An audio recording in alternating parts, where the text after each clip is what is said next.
Hi guys! I'm back. I'm Julie Balasta. Ang topic natin ngayon ay kailangan ba nating magpaganda o mag-ayos kahit tayo may asawa na?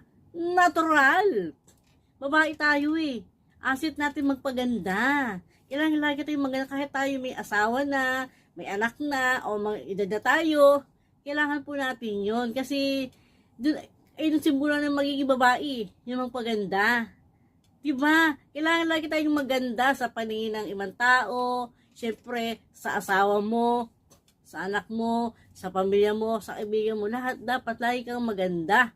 Lagi kang komportable kasi pag nagpapaganda ka, komportable ka sa buhay mo. Nagawang gusto mo parang relax ka, makiharap ka sa tao, hindi ka mahiya kasi maganda ka. Kasi nag-aayos ka, kahit tayo may edad na, kailangan natin magpaganda. Lalo tayo magpaganda, tag tayo may edad na. Para kasi tumanda na tayo, kailangan tayo